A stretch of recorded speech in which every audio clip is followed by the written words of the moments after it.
Right now, as you watch this video, a child is being born somewhere on Earth. By the time that child turns 30, artificial intelligence will have rewritten the rules of medicine, warfare, and economy in ways we can barely imagine today. By the time their grandchildren are old, the human species might be living on multiple planets, and 10,000 years from now, if we survive that long, the beings that call themselves human will be so different from you and me that we might not even recognize each other as the same species. So let me ask you something. Do you actually know what's coming? Because most people think they do, and almost all of them are wrong. The future is not a straight line. It's a series of explosions, each one larger than the last, each one more disorienting, more magnificent, more morally complicated than the one before. And today, we are going to walk through all of them, 100 years, 1,000 years, 10,000 years, using the best science, the most serious forecasts, and the most extraordinary ideas that researchers, physicists, biologists, economists, and philosophers have put together. This is not speculation for its own sake. This is an attempt to genuinely understand the trajectory of the human story. Because if you understand where we are going, you can understand why what we do today matters more than almost anything our ancestors ever did. Buckle up. This is going to be the most important journey you ever take, and it starts right now. Let's begin with the near future. 100 years from today puts us at roughly the year 2125. That might feel distant, but think about it this way. Your great-grandparents were alive in 1925. In the 100 years between 1925 and 2025, they watched the rise of commercial aviation, the invention and use of nuclear weapons, the construction of the internet, the invention of the smartphone, the decoding of the human genome, and the first genuinely powerful artificial intelligence systems. They witnessed the Second World War, the Cold War, decolonization, the moon landing, the collapse of the Soviet Union, and a global pandemic. Every decade brought transformations that would have seemed impossible to someone living in the decade before. We tend to dramatically underestimate how much the world can change in 100 years, because we anchor ourselves to the pace of change we see in our own lifetime. But the pace of change is itself accelerating. The technologies we develop each decade make the development of the next decade faster. So the question is not just what will happen in the next 100 years, but what happens when technological change is moving at a pace that makes 1925 to 2025 look leisurely. Start with the most fundamental thing, human biology. The project to understand and ultimately control human aging is one of the most serious scientific endeavors underway right now. For most of human history, aging was simply assumed to be inevitable, a slow running down of the machine, mysterious in its mechanisms and inevitable in its outcome. That assumption has now been overturned at the level of basic science, even if the practical applications are still early. Aging is not simply wear and tear. It is a biological program, or more precisely, the accumulated consequence of biological programs that evolved for other purposes. Scientists have identified a set of what they call the hallmarks of aging, molecular processes that occur in every human body, and that, left unchecked, produce the symptoms we associate with growing old. These include the accumulation of senescent cells, old, dysfunctional cells that stop dividing, but refuse to die and instead secrete inflammatory signals that damage surrounding tissue.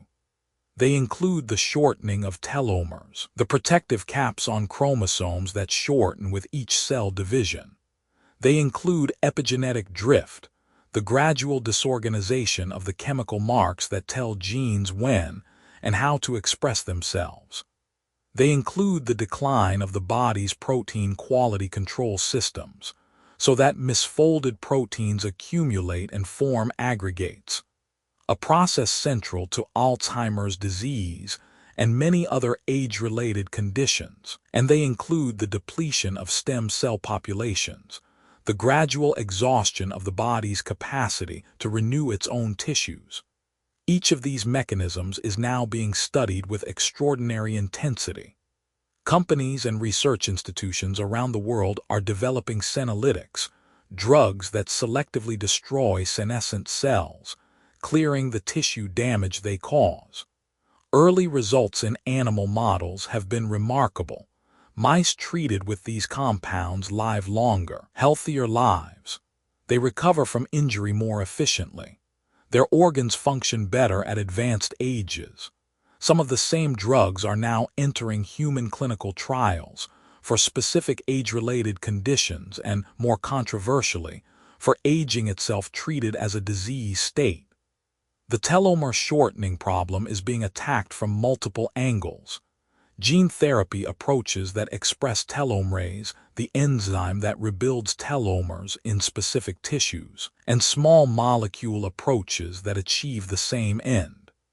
The epigenetic drift problem has led to one of the most exciting areas in the entire field: partial cellular reprogramming, based on the Nobel Prize-winning work of Shinya Yamanaka, who showed in 2006 that differentiated adult cells could be returned to a pluripotent, youthful state by expressing 4 specific transcription factors. Researchers are now developing ways to apply this reprogramming partially, enough to restore a more youthful epigenetic state to aged tissues without erasing the cell's identity entirely.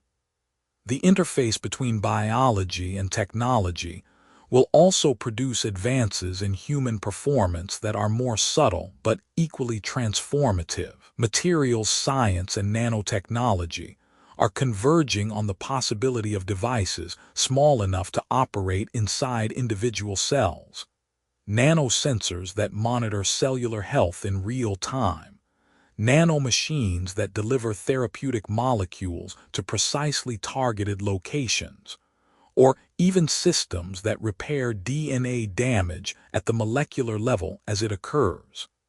These are not science fiction concepts borrowed from speculative authors. They are engineering programs being pursued in serious research laboratories, limited by current materials and fabrication capabilities, rather than by fundamental physical impossibilities.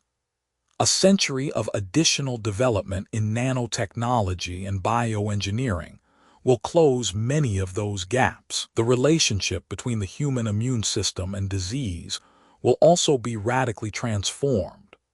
The COVID-19 pandemic accelerated the development of mRNA vaccine technology, demonstrating that new vaccines against novel pathogens could be designed, tested, and manufactured in months rather than years. Over the coming decades, this platform will be extended to vaccines against diseases that have resisted vaccination efforts for generations. HIV, tuberculosis, malaria, and many forms of cancer, which can now be treated with personalized mRNA therapies that train the immune system to recognize and destroy tumor cells specific to an individual patient. By 2125, the concept of infectious disease as a significant source of human mortality may seem as remote as dying of a tooth infection seems to us today, a historical curiosity from a time before the tools existed to address it. Within the next 50 years, it is very likely that we will see the first genuinely effective anti-aging therapies reach human clinical trials and eventually widespread use. This will not mean immortality in 2075, but it might mean that the average person born in the 2050s has a realistic life expectancy not of 80 or 90 years, but of 120 or 130. And that this is not just a longer life but a healthier one, compressed morbidity and extended vitality rather than more years in decline. The first person to live to 150 may already be alive today, somewhere in the world, and doesn't yet know it. As we approach the end of this century, therapies targeting the root causes of aging, rather than just the symptoms, may begin to push those numbers even further. Some longevity researchers believe we are approaching what they call longevity escape velocity, the point at which science can extend healthy lifespan faster than time passes, effectively making aging a solved problem for those with access to treatment. This shift will be civilization-altering in ways that go far beyond individual health. When people live to 150 or beyond, the entire structure of society changes. Careers are not built over 40 years, but over 80 or 90. The concept of retirement, already straining under demographic pressure in every developed country, becomes essentially meaningless or must be radically reconceived. Marriages and long-term relationships face challenges no generation has ever navigated. What does commitment mean when a relationship might last for a century? How do people maintain psychological growth and avoid stagnation when they have lived the same life for 100 years? How do individuals relate to institutions, nations, religions, corporations, that they have personally watched form, transform, and perhaps collapse and reform multiple times? Pension systems and social insurance programs, built on the actuarial assumption that people will not collect benefits for very long after they stop working, will either collapse or transform beyond recognition. The distribution of wealth will shift dramatically. People with 100 years of accumulation behind them will have assets that dwarf those of younger people in ways that make current inequality look modest. Political systems will face an electorate that includes enormous numbers of people who are over 100 years old, who remember the 20th century firsthand, and who wield vast accumulated economic and social capital. The tension between old and young, already a significant driver of political conflict in aging democracies, will intensify into one of the defining political conflicts of the next century, as young people, who are fewer in number, relative to a world of longer-lived elders, fight for opportunity, resources, and political voice against the demographic weight of the longest-lived generations in human history. Meanwhile, artificial intelligence will not simply be a better version of what we have today. The AI systems of the 2020 large language models capable of generating fluent text and code, image generators producing photorealistic art, protein structure predictors solving problems that had stumped biochemists for decades, are powerful but narrow. They are tools, extraordinarily useful tools, already transforming industries and scientific research, but tools without genuine understanding, without goals, without the capacity to learn arbitrarily from novel experience the way humans do. What researchers and forecasters debate is whether, somewhere in this century, we will build systems that are not tools but genuine general intelligences. AI that can reason, plan, learn, and act across arbitrary domains with a level of competence that meets or exceeds that of any human being. This is what the field calls artificial general intelligence, or AGI. The debate about when AGI will arrive, or whether it will arrive in anything like the form people currently imagine, is one of the most consequential intellectual debates in the world right now. Some researchers believe AGI could arrive within years, a view that has gained credibility as the capabilities of large-scale AI systems have repeatedly exceeded predictions. Others believe it is decades away and requires fundamental scientific breakthroughs that we have not yet made. A significant number of serious researchers think it will happen before 2100, and possibly before 2050. What is almost universally agreed upon is that if AGI does arrive, the consequences are almost impossible to fully reason through, because an AGI system capable of improving its own architecture could rapidly become something far more powerful than itself.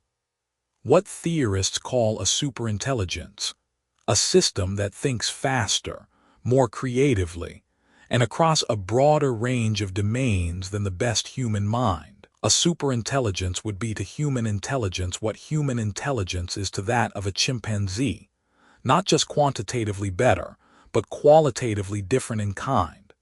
It could solve in hours problems that humanity has worked on for centuries. It could design new drugs, new materials, new energy systems, new social structures. It could generate more scientific understanding in a year than humans have accumulated in the last 1,000.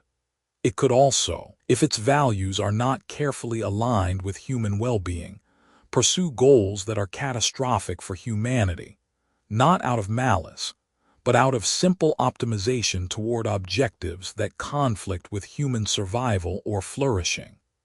This is the concern that drives the field of AI safety research, and it is taken seriously not just by academics, but by many of the researchers actually building the most powerful AI systems. The problem is subtle. An AI system optimized toward even a seemingly benign goal, maximizing human happiness as measured by some proxy metric, for instance, might pursue that goal in ways that are deeply harmful to everything else we value. Ensuring that powerful AI systems reliably pursue goals that are actually good for humanity, the alignment problem, is considered by many researchers to be the most important technical challenge of the 21st century. The stakes could not be higher. Success might mean a future of extraordinary abundance and discovery. Failure might mean a future in which humanity is no longer in control of its own destiny. Assuming we navigate this successfully, the world of 2125 might be one in which AI is not a separate technology, but a substrate, a layer woven into every aspect of reality. Your home, your body, your city, your government, your economy will all be mediated by AI systems of extraordinary sophistication.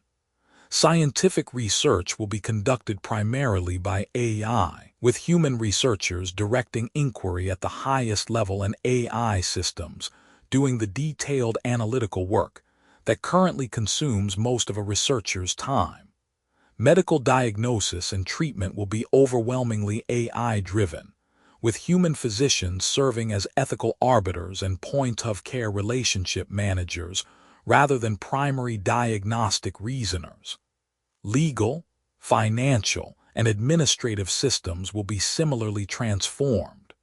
This is not science fiction. It is the direction of current trends, extrapolated carefully over a century. On the physical infrastructure of civilization, the next century will see the completion of a transition that is already well underway. The global energy system will be powered overwhelmingly by renewables, primarily solar and wind, with grid-scale storage and long-distance transmission networks, and potentially by nuclear fusion. The engineering challenges of fusion power are enormous, but not impossible. Fusion is the process that powers the sun. The fusion of hydrogen isotopes into helium releases vast quantities of energy with no long-lived radioactive waste, and using fueled deuterium, extractable from seawater, that is essentially inexhaustible. For decades, fusion research was summarized by the cynical observation that commercial fusion power was always 30 years away. But the last few years have seen genuine breakthroughs. The National Ignition Facility achieved fusion ignition in 2022, extracting more energy from a fusion reaction than the laser energy put into the target. Private companies like Commonwealth Fusion Systems are pursuing compact high-temperature superconducting magnets that could make fusion economically competitive with other power sources. The scientific questions are increasingly solved. The engineering challenges remain substantial but finite.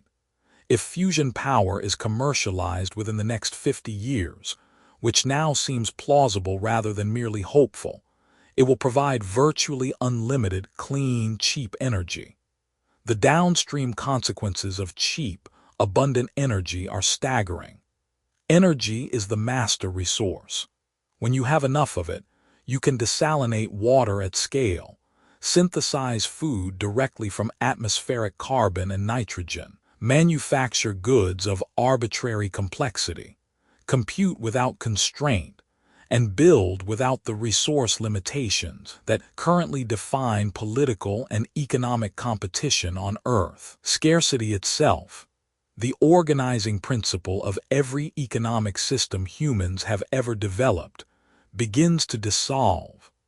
Climate change, the defining environmental crisis of the early 21st century, will have run much of its course by 2125, one way or another. The physics of greenhouse gas forcing are well understood. The carbon dioxide and methane released by industrial civilization since the beginning of the Industrial Revolution will continue to warm the planet for decades, even if emissions stop today, because of the heat already absorbed by the oceans and the long atmospheric lifetime of CO2. The question is not whether warming will continue but by how much, and what the consequences will be. If humanity successfully deploys massive renewable energy infrastructure, implements carbon capture at scale, and makes the necessary transitions away from fossil fuels in the coming decades, warming can be limited to levels that, while damaging, do not fundamentally destabilize civilization.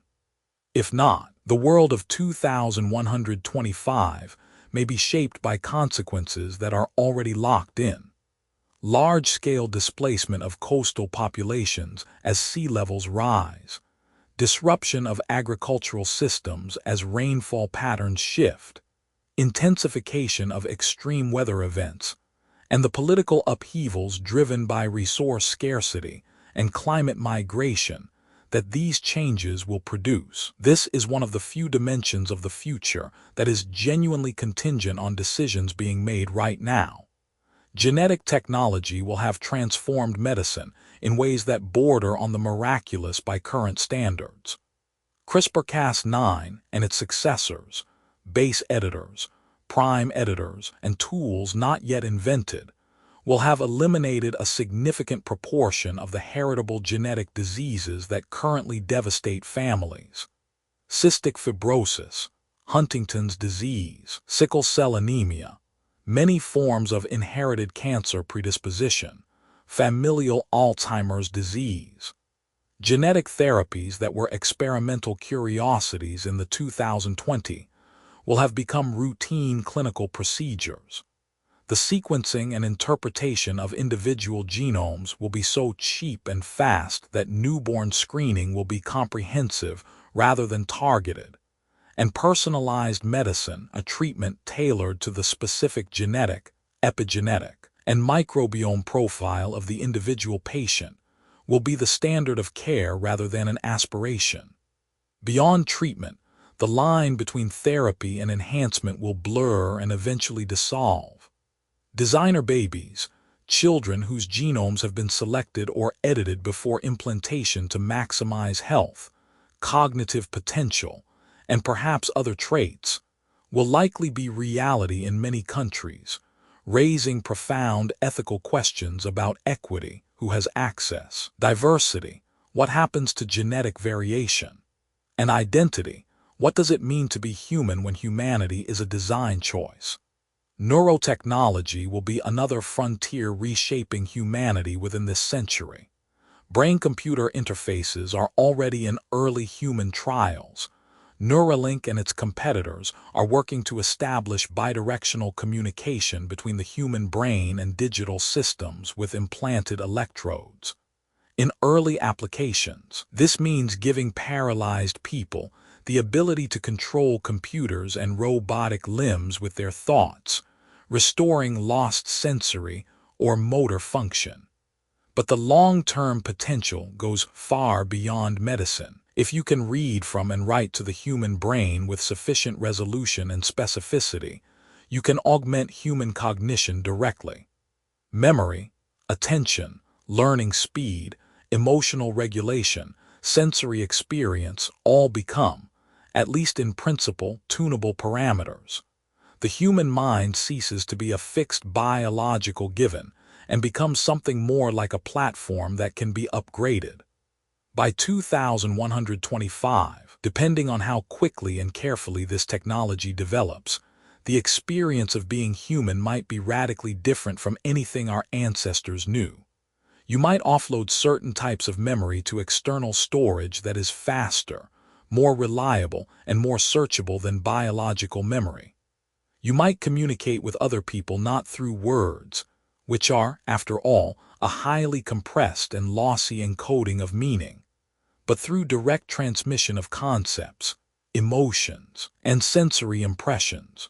You might have access at any moment to the totality of recorded human knowledge, not through the friction of a search interface, but through a kind of expanded awareness, as natural and immediate as your own memories. The social implications of neurotechnology are as complex as the technical ones. If brain-computer interfaces become widespread, who has access? The history of medical technology in capitalist economies has been one of tiered access. The wealthy get the newest treatments first, and equitable access often lags decades behind initial availability. If cognitive enhancement through BCI becomes real, a society in which only the wealthy can afford to enhance their intelligence or memory will face pressure toward a new kind of inequality more fundamental than anything that exists today. Not inequality of income or opportunity, but inequality of cognitive capability itself, built directly into the biological substrate. This concern is not speculative. It is already present in early discussions of cognitive enhancement drugs, in the debate over access to CRISPR therapies, and in the growing literature on what philosophers call neuroethics. Societies that fail to grapple with these issues now, before the technologies arrive, will face them in far more acute form when they do. The transformation of human communication through neurotechnology is worth dwelling on because it would affect something so fundamental that we rarely think to question it. Language itself. Every thought you have ever shared with another person has been translated from the private, rich, multidimensional stream of your inner experience into a sequence of symbols, words. And those words have been decoded by the listener into a reconstruction of meaning that is always approximate, always partial, always filtered through the listener's own frameworks and associations.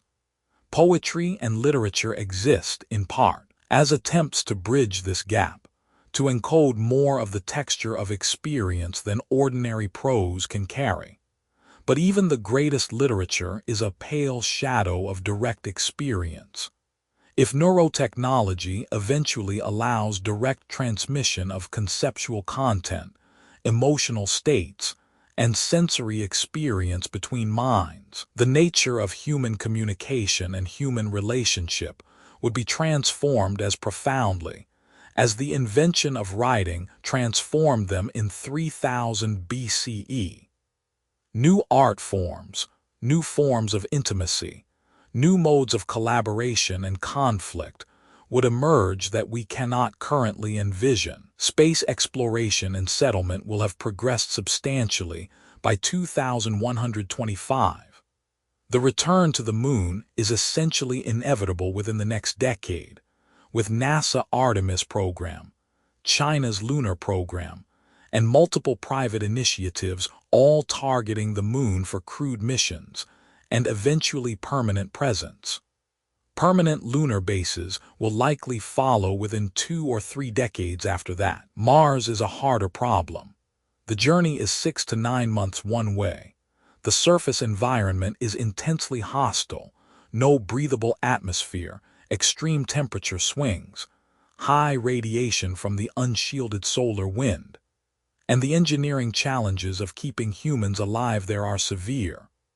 But a Mars base within 50 years is a goal explicitly pursued by SpaceX and by multiple space agencies, and there is no obvious physical barrier that makes it impossible. By 2125, it is reasonable to expect a small but real human presence on both the Moon and Mars, along with extensive robotic and AI-assisted exploration of the outer solar system, and increasingly sophisticated space telescopes that have directly imaged Earth-like planets around other stars, and possibly found spectroscopic evidence of life in their atmospheres.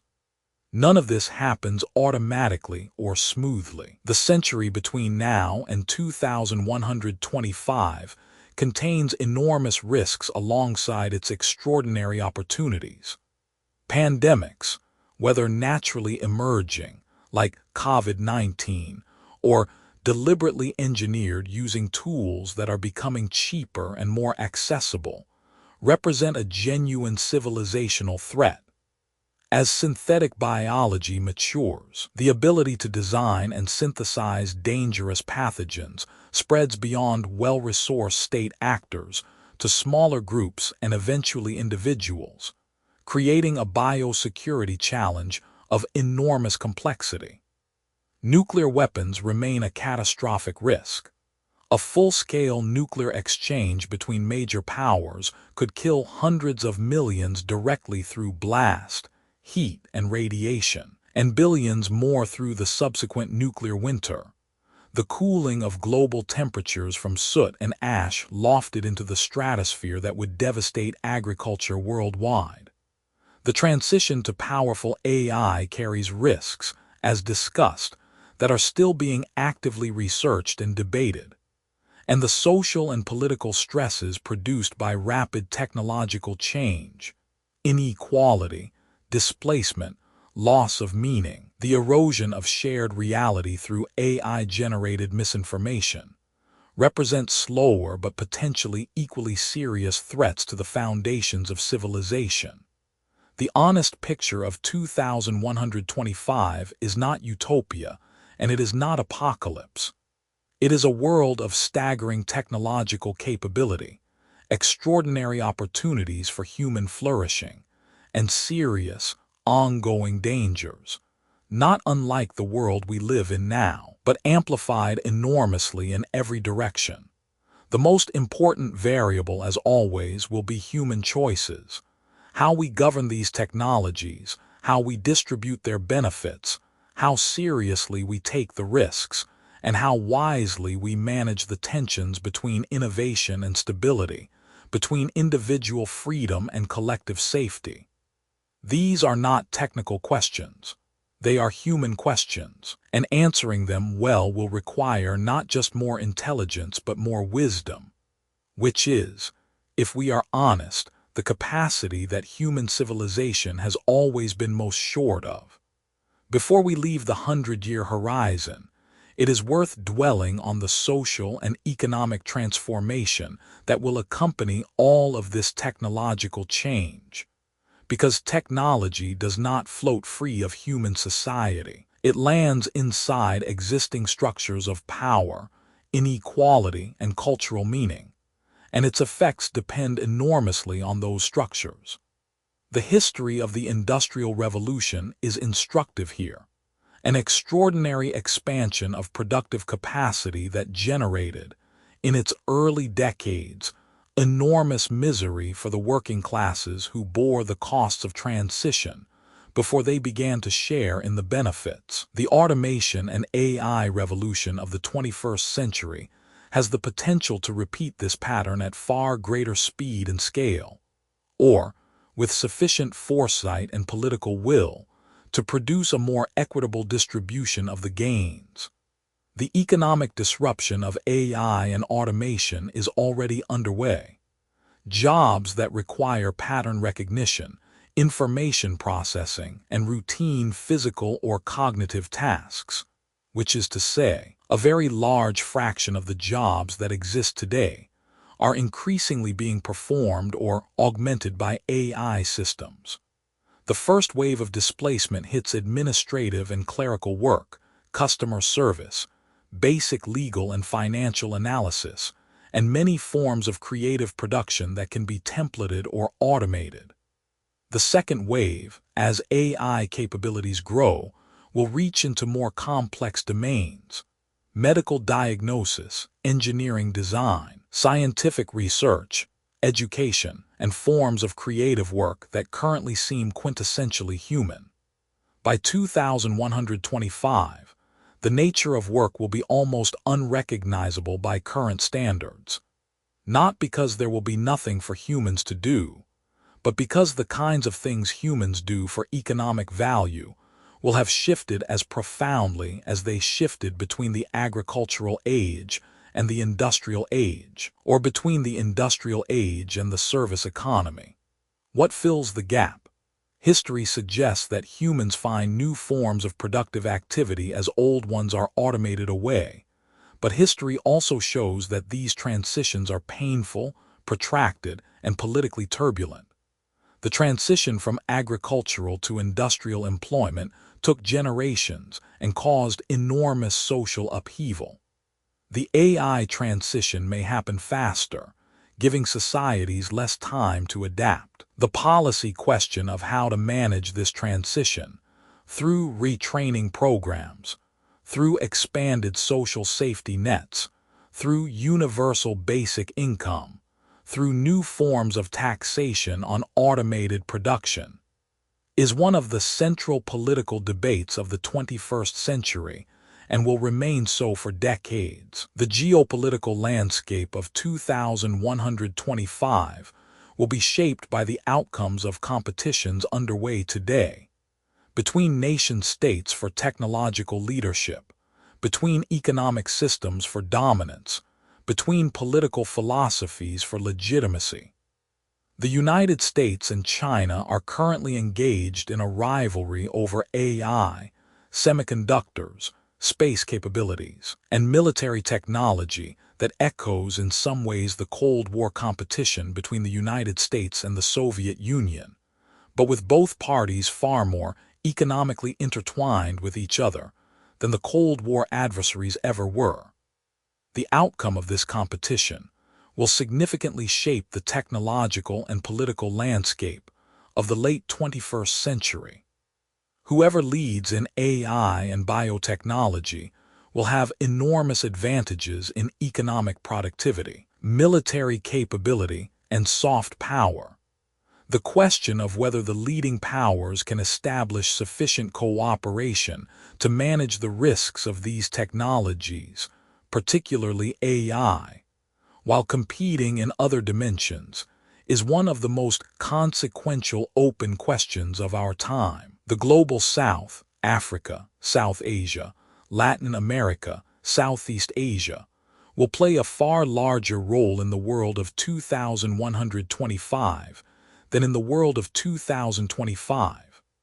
Africa alone will be home to more than 3 billion people by 2100, and if the continent successfully navigates the challenges of governance, infrastructure, and education that have constrained its development, it will be the center of gravity of the global economy, in a way it has not been since before the slave trade. The question of whether the technological transition of the 21st century benefits the global South or deepens its marginalization. By automating away the low-skill manufacturing jobs that historically provided pathways from agricultural to industrial economies, is one of the most important and most urgently discussed questions in development economics today. Now let's move deeper into time. 1,000 years from today is the year 3025.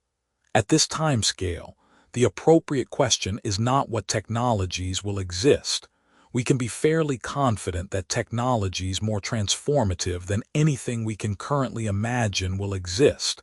But what kind of civilization humanity will be? 1,000 years ago was the year 1025. Think about how different the world was then. No printing press, no gunpowder weapons in European use, no systematic experimental science, no concept of individual rights or democratic governance as we understand them today, no germ theory of disease, no understanding of the laws of physics beyond the most basic observations. The people of 1025 would find our world not just technologically alien but conceptually incomprehensible. The ideas that organize our lives would be as foreign to them as the machines. The same is almost certainly true in reverse. The civilization of 3025, if it exists, will have beliefs, social structures, forms of consciousness, and modes of existence that we cannot fully imagine. But let's try. First, the question of physical presence. Where will humanity be in 1,000 years? If the trends of space exploration and colonization that begin in this century continue, which requires civilization to survive the dangerous transitions of the next few centuries, then by 3025, humanity will almost certainly be a multi-planetary species in a serious sense. Not just a few research outposts, but genuine, self-sustaining civilizations on multiple worlds, with populations of millions, indigenous cultures, and forms of political organization adapted to their specific circumstances. Mars, given its relative proximity and the intensity of current interest in its settlement, seems like the most probable second home of human civilization. The red planet has a day almost exactly the same length as Earth's, significant quantities of water ice in its polar caps and subsurface, and a geological history that includes periods of warmer, wetter conditions that may have supported life. A Mars of 3025 might have been partially terraformed, its atmospheric pressure increased, its temperature raised, perhaps its surface covered in the beginnings of a biological ecosystem. Or it might exist as a civilization of enclosed habitats and underground cities, adapted to its native environment rather than trying to transform it. Both scenarios are plausible depending on the choices made in the intervening centuries. The asteroid belt lying between Mars and Jupiter contains an almost incomprehensible quantity of mineral resources: iron, nickel, platinum group metals, water ice, organic compounds, and over the coming centuries, human industry will increasingly move into this region.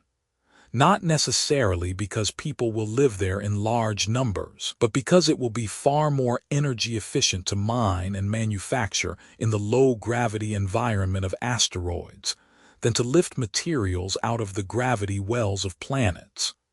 A single metallic asteroid, a kilometer across, contains more iron than humanity has ever mined in all of recorded history.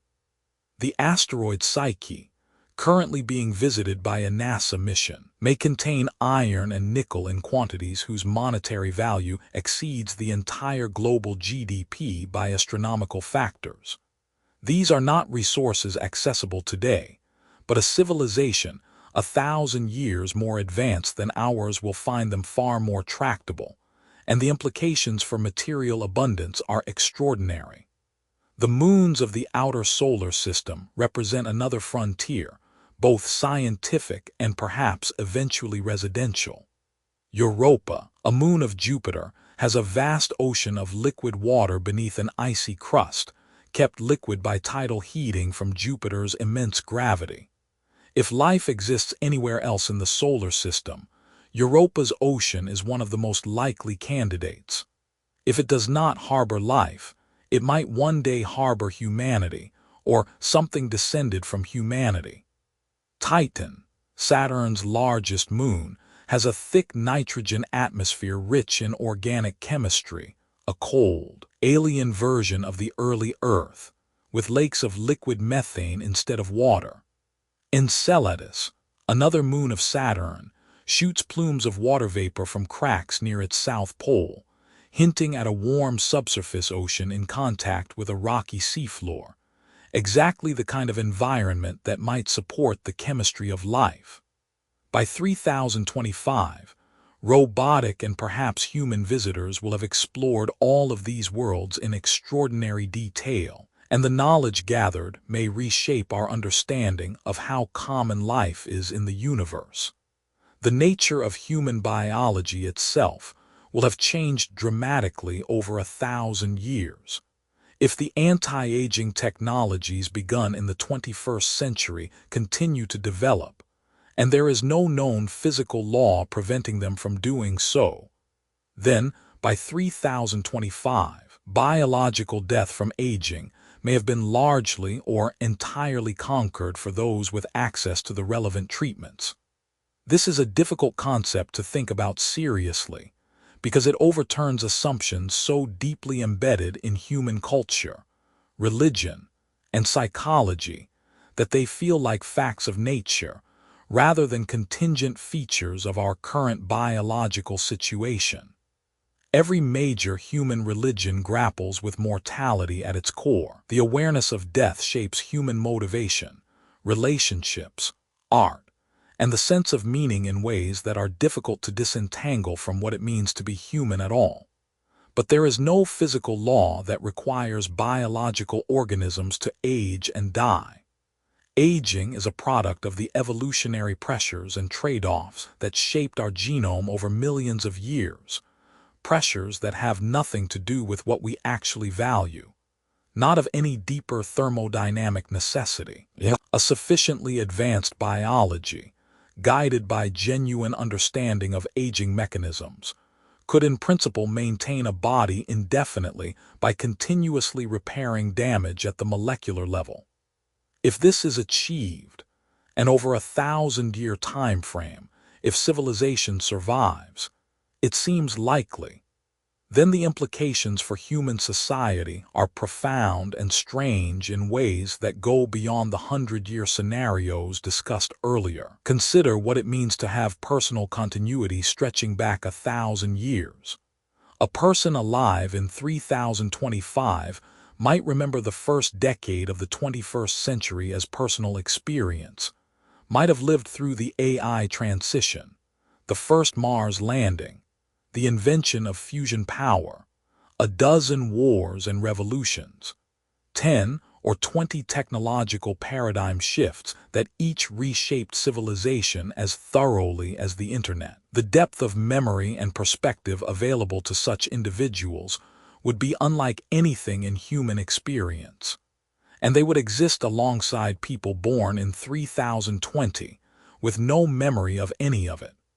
The social and psychological dynamics of such a world defy easy description.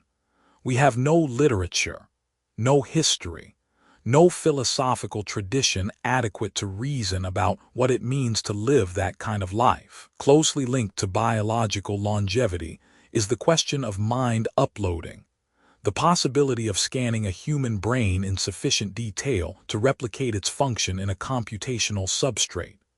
This remains highly speculative at present, but it is not ruled out by any known laws of physics. The brain is, after all, a physical system, a network of neurons, synapses, dendrites, and axons, organized by biochemical signaling and electrochemical dynamics. In principle, if you could map every connection and every dynamic in sufficient detail, you could simulate that network. The challenges are enormous.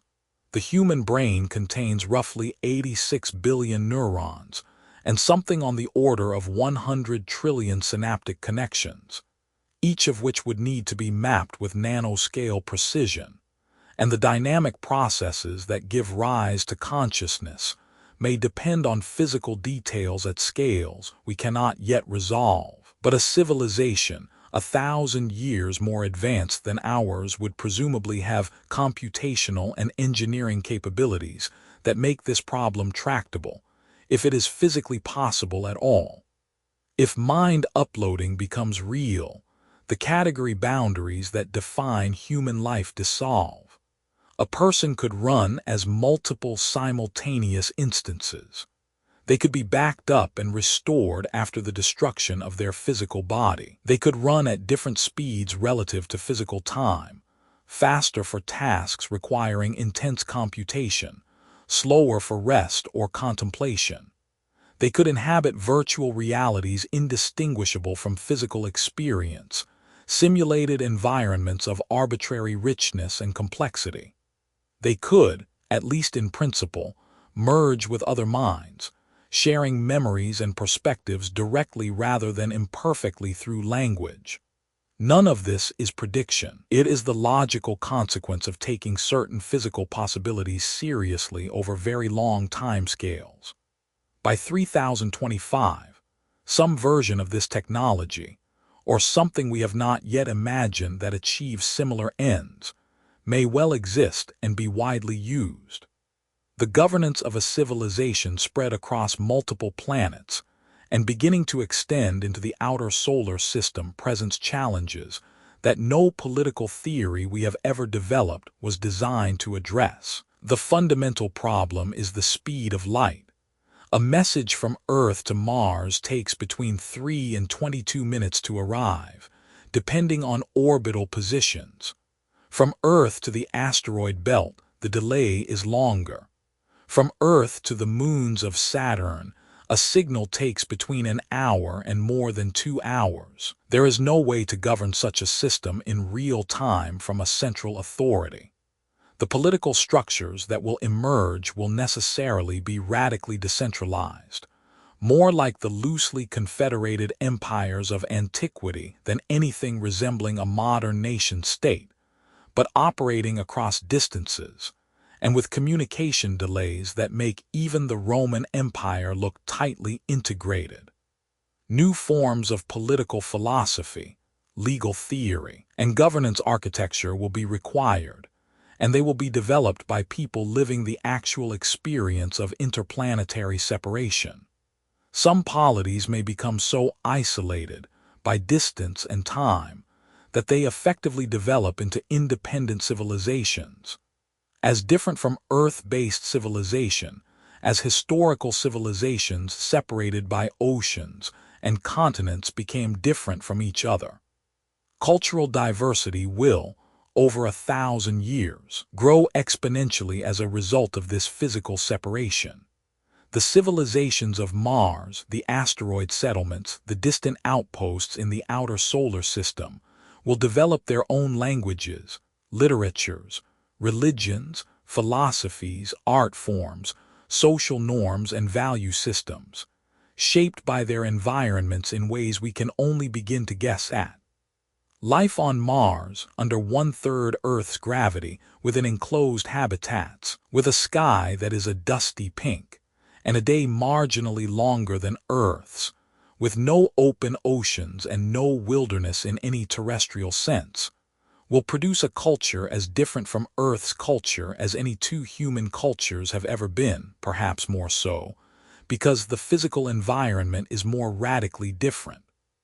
The children of asteroid miners, growing up in low gravity, surrounded by machinery and vacuum, with a sky full of asteroids and distant stars visible in ways they never are from a planetary surface, will develop different intuitions, different aesthetic sensibilities, different ideas about space and time, and the body. After 1,000 years of separation and independent development, these civilizations may have diverged enough to count as genuinely distinct human cultures, carrying forward some threads of shared origin while having developed in directions uniquely their own. One dimension of the 1,000-year future that receives less attention than the technological questions, but may be equally important, is the question of meaning and values. What do people live for in a civilization where material scarcity has been solved, where biological mortality has been largely conquered, where most cognitive labor can be done better by AI systems. This is not an abstract philosophical question. It is the question that will define the inner life of civilization in the second and third millennia. History suggests that human beings need not just comfort and security but purpose, belonging, challenge, and growth. The civilizations of the far future will need to provide these things, not through scarcity and survival, which historically provided them whether wanted or not, but through culture, art, science, philosophy, and forms of meaning-making we cannot yet fully envision.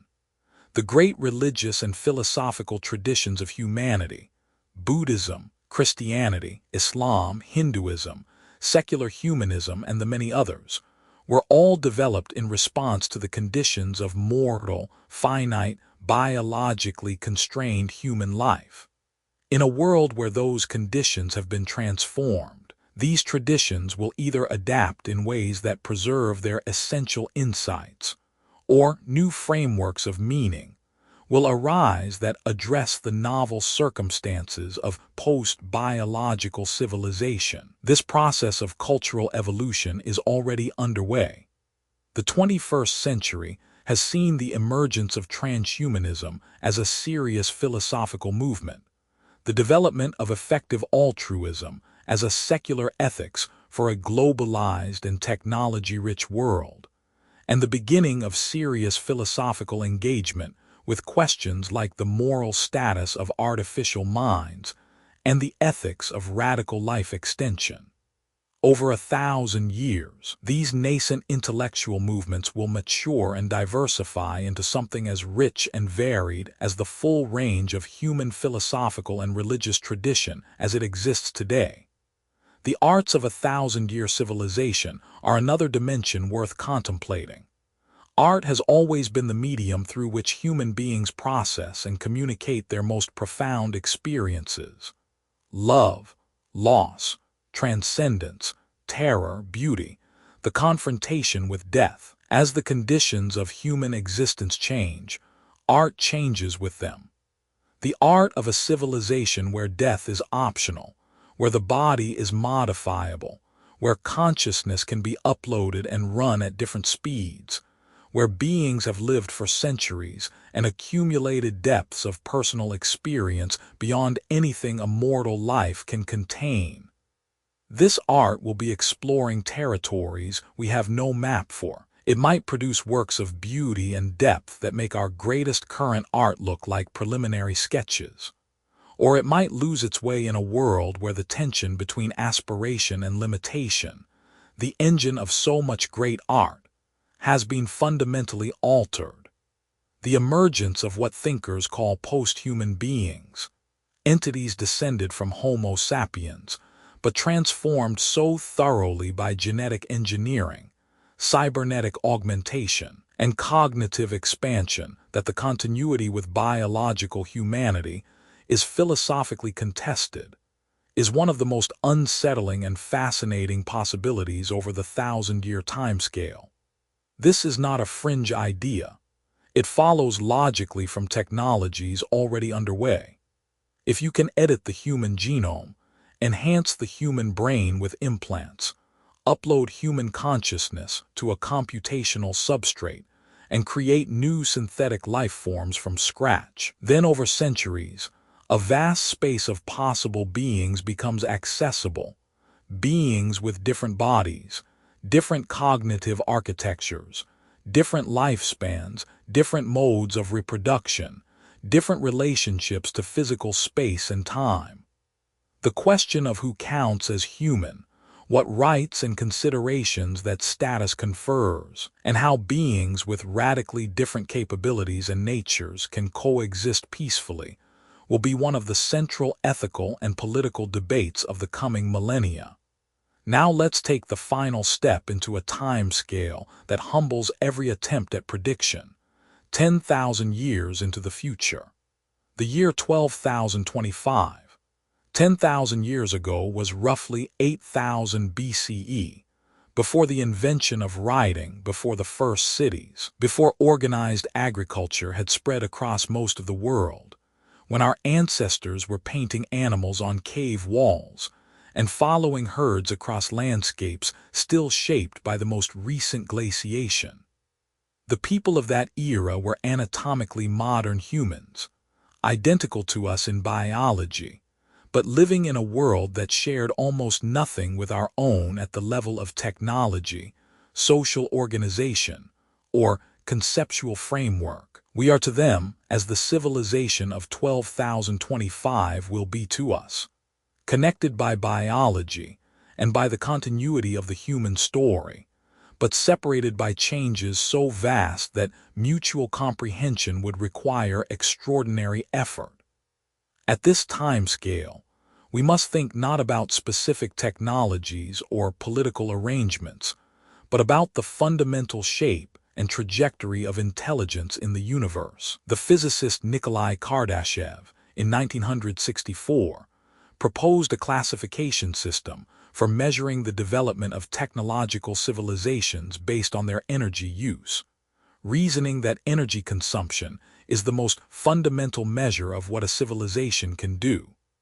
A Type I civilization harnesses the total energy available on its home planet, all sunlight striking Earth, all geothermal energy, all wind and wave and tidal power. We are currently at roughly 0.73 on this scale, a Type I civilization that has not yet achieved full planetary energy mastery.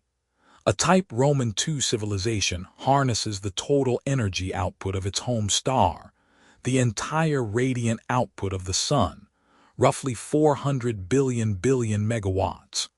This is the Dyson swarm scenario, a vast collection of solar power collectors orbiting the Sun, capturing energy that would otherwise radiate uselessly into space. A Type Roman III civilization harnesses the energy of an entire galaxy, hundreds of billions of stars, a level of capability so far beyond our own that it is almost impossible to reason about concretely. 10,000 years is, by some estimates, sufficient time for a civilization that survives its technological transitions and maintains a trajectory of growth to approach Type Roman II status. The energy resources of a Type Roman II civilization are so vast that essentially any physical process not prohibited by the laws of physics becomes achievable. Manufacturing, computation, travel, terraforming entire planets, engineering new biospheres, all become limited only by fundamental physics, not by the resource constraints that currently define the limits of human ambition. The things that such a civilization would build, the experiences it would have, the thoughts it would think, the questions it would ask of the universe, these are genuinely beyond our ability to imagine in detail. But we can gesture at the outlines. The physical engineering achievements of a Type Roman II civilization would be staggering by any current standard. Consider what it means to have access to the entire energy output of the Sun. It means you could power a civilization of essentially unlimited size. It means you could run computations of incomprehensible scale, models of the entire physical universe, simulations of alternative histories, or whatever forms of inquiry a civilization that advanced pursues. It means you could manufacture at scales that dwarf anything possible on a single planet, structures larger than planets, machines that move asteroids on command, engineering projects that reshape solar systems over centuries. The theoretical physicist Freeman Dyson, who first systematically analyzed the Dyson sphere concept in the 1960s, was not writing science fiction. He was doing engineering analysis of what a sufficiently advanced civilization could physically achieve. His conclusion was that a civilization willing to dismantle and restructure the material of its solar system could build a habitat with living area billions of times greater than the surface of Earth, powered by the totality of its star's output. The question of what such a civilization would do with all this capability is genuinely open. What do you build when you can build anything? What questions do you ask when you have the computational and experimental resources to address essentially any question that physics allows? The history of science suggests that understanding tends to generate more questions than it answers, that each layer of reality we penetrate reveals deeper layers beneath it. A civilization with the resources of a type Roman II civilization might find that the universe still presents mysteries more profound than anything we currently grapple with. The nature of dark matter and dark energy, which together constitute roughly 95% of the mass energy content of the universe and remain entirely unexplained by current physics, might yield to sufficiently powerful investigation. The questions of whether the universe is fine-tuned for life, whether there are multiple universes, whether time and causality are fundamental or emergent, these might become tractable or might remain permanently beyond reach for reasons intrinsic to the structure of knowledge itself. The relationship between a civilization of this power and the rest of the natural universe raises ethical questions that are, again, unprecedented. A civilization capable of restructuring star systems and potentially affecting the evolution of other stellar environments would need to have resolved, or at least seriously grappled with, questions about the moral status of non-intelligent natural systems, the rights of other civilizations it might encounter, and the long-run trajectory of matter and energy in the universe that it is beginning to influence. These are not questions that anyone alive today has thought through adequately. They require frameworks of ethics and value that do not yet exist, and that will be developed only as the circumstances that require them arise. 10,000 years also gives time for something rarely discussed in futures thinking: the possibility of convergence with intelligence that originated elsewhere. The search for extraterrestrial intelligence, begun in earnest in the 1960s with Frank Drake's first radio telescope survey, and continuing today through various programs, has so far found no confirmed signal. But the absence of evidence is not evidence of absence, particularly given how limited our search has been. We have surveyed only a tiny fraction of the possible signal types, frequencies, and regions of sky. Over 10,000 years of systematic, increasingly powerful searching, if extraterrestrial intelligence exists and has made itself detectable, the probability of finding a signal approaches certainty, and a civilization of 10,000 years technological development would have the capability to not just receive such signals, but to respond to them with meaningful content, and potentially, eventually, to make physical contact. The implications of confirmed extraterrestrial intelligence, even a signal, let alone actual contact, would be among the most profound events in human intellectual and spiritual history. Every philosophical, religious, and scientific tradition would be transformed by the knowledge that intelligence is not unique to Earth. The questions it would raise about the purpose of life, the nature of mind, the trajectory of civilizations in the universe, would occupy the greatest thinkers of the post-contact civilization for centuries or millennia. If the extraterrestrial civilization is more advanced than humanity, having had, say, a billion-year head start, the encounter would be as asymmetric as any in human history, though the nature of the exchange would depend entirely on the values and intentions of both parties, about which we can say almost nothing in advance. Interstellar travel, while extraordinarily challenging given the distances involved, may become practical over 10,000 years. The nearest star system, Alpha Centauri, is 3 light-years away, roughly 40 trillion kilometers, a distance that makes our most ambitious current spacecraft look like they are barely moving. The Voyager probes, the fastest objects humanity has ever launched on escape trajectories, would take about 75,000 years to reach Alpha Centauri. But there is nothing in the laws of physics that prevents spacecraft from traveling much faster. Laser-driven light sails, if powered by lasers of sufficient intensity, could potentially accelerate small probes to a substantial fraction of the speed of light. Antimatter drives, converting matter to energy with far greater efficiency than any chemical or nuclear reaction, could in principle propel larger spacecraft to speeds of 10 or 20% of light.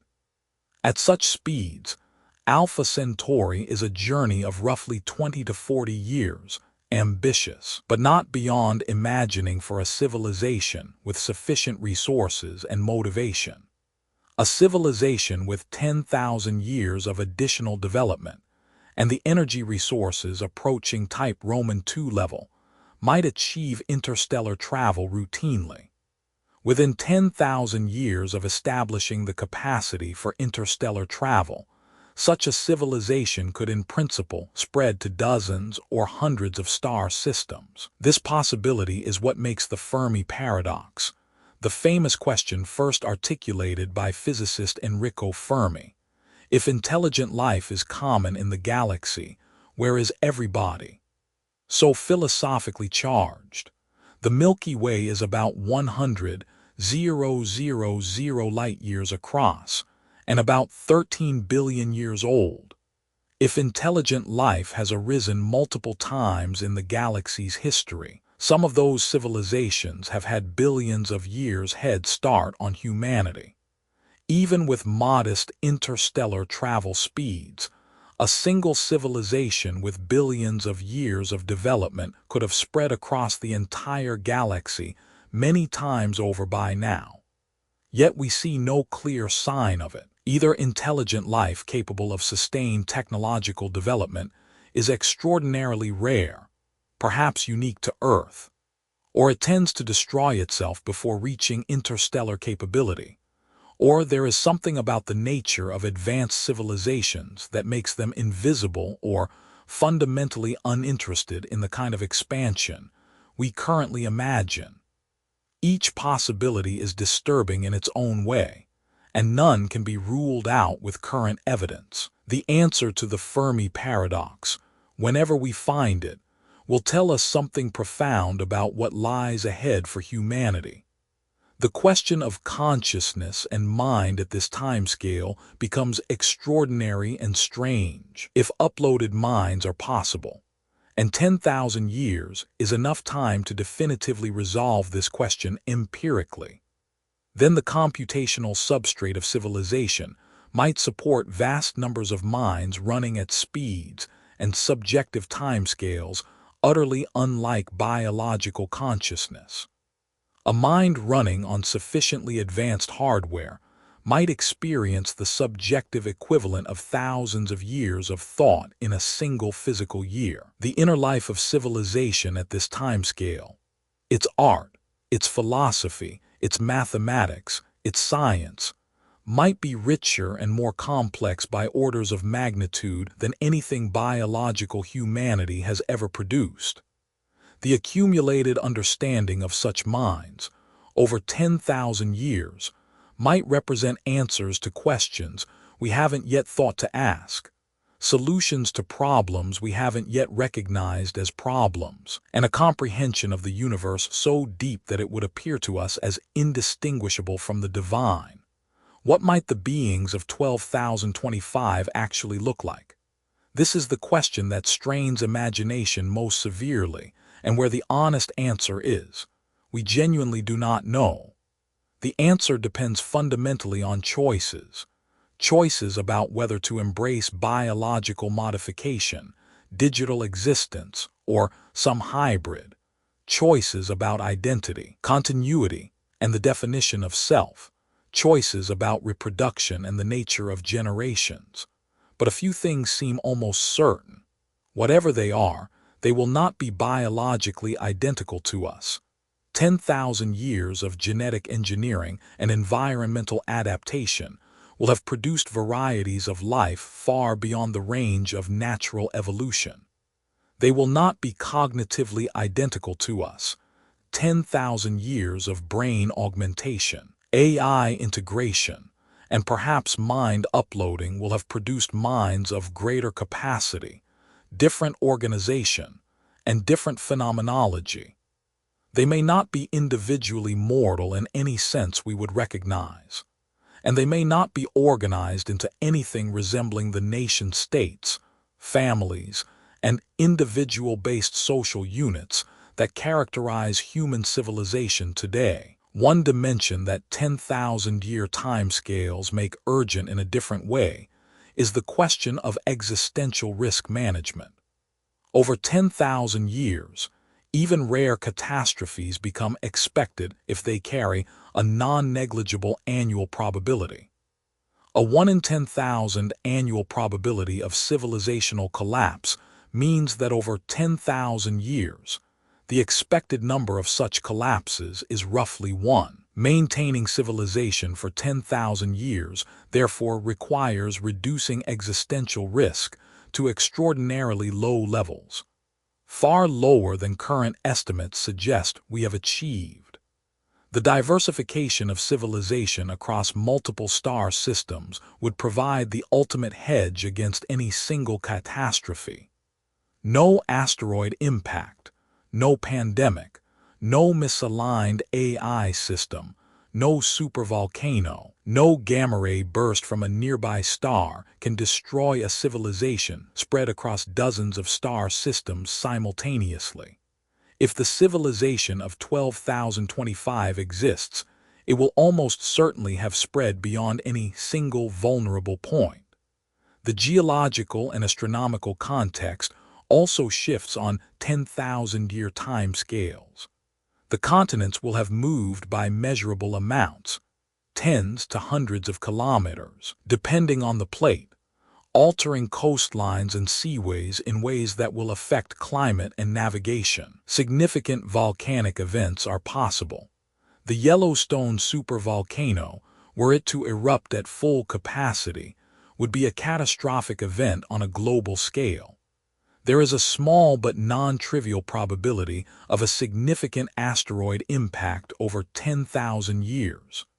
The star system itself is stable on this timescale, but the sun continues to slowly brighten, and over millions of years, this will eventually render Earth uninhabitable, a concern irrelevant to 10,000 years, but relevant to the longer arc vision of humanity's cosmic future.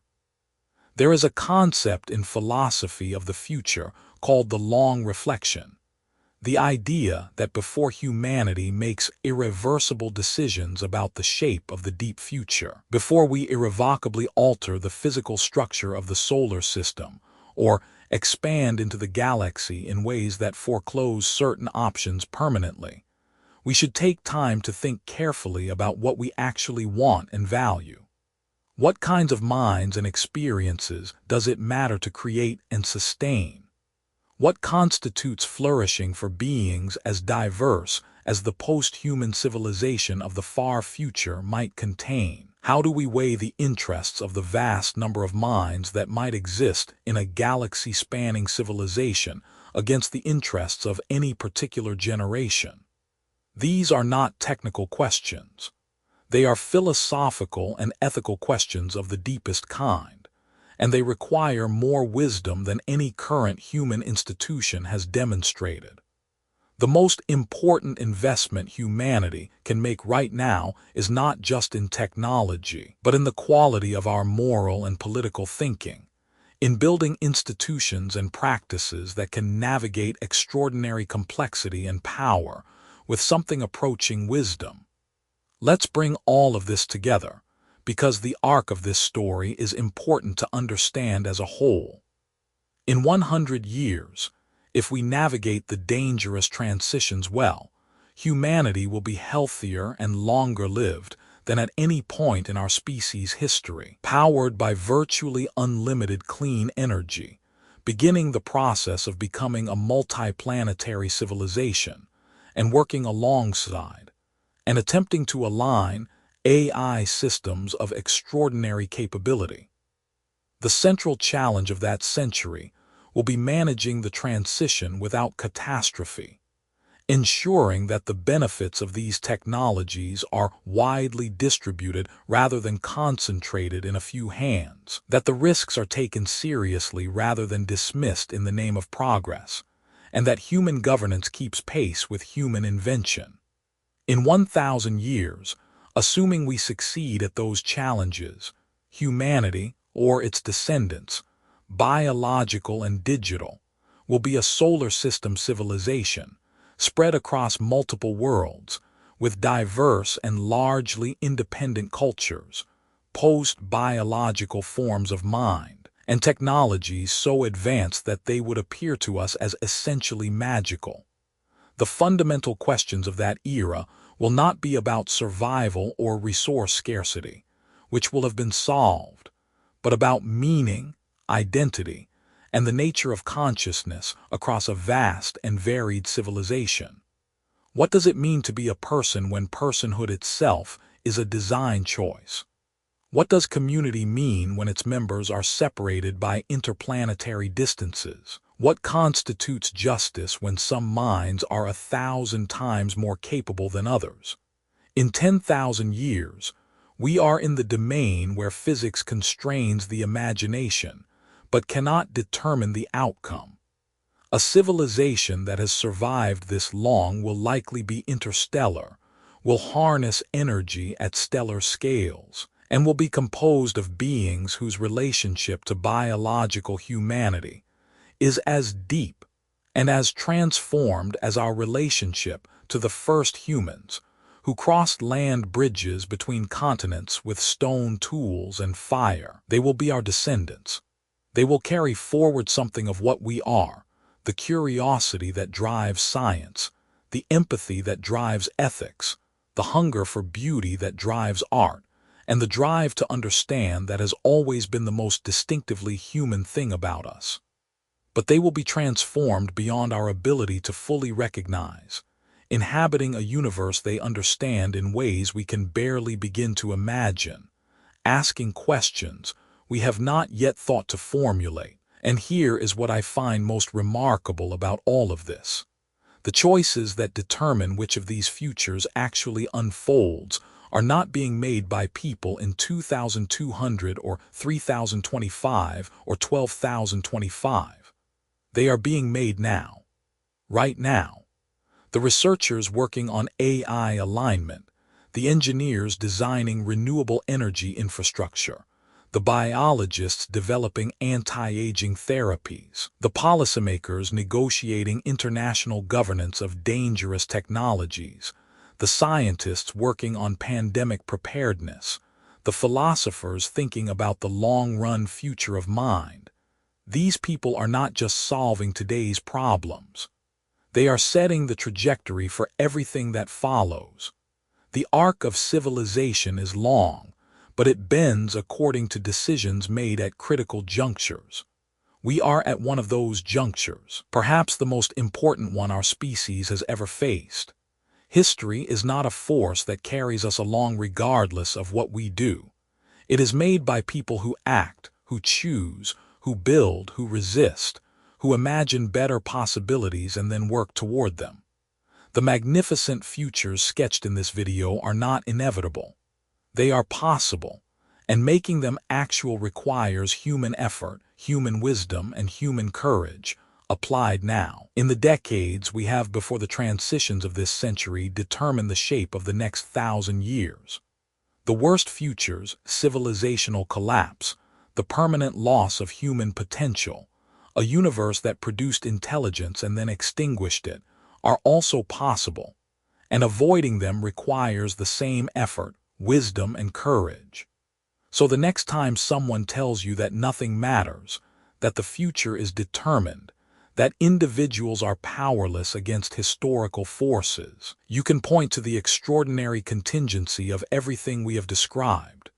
The future of a 10,000-year civilization, of beings spread across a galaxy, of minds unimaginable in their depth and richness. All of it hangs, in some non-trivial sense, on what we do right now, on whether the people working on the hardest problems of our time receive the support, the funding, the public attention, and the political will that they need, on whether the public understands enough about the technologies shaping the future to demand that they be governed wisely rather than recklessly, on whether we, as a civilization, take the long view seriously rather than optimizing only for the next quarter or the next election. The universe is 13.8 billion years old. Life on Earth has existed for roughly 4 billion years. Homo sapiens has been here for about 300,000 years. Civilization, in any recognizable form, has existed for about 10,000 years, the same span of time we just explored looking forward. We are extraordinarily young. We are, perhaps, just at the beginning of the human story in any meaningful cosmic sense. What the rest of that story looks like is not written. It will be written by choices made now, and choices made by the people who come after us, each generation inheriting the world shaped by the ones before it, and shaping the world in turn for those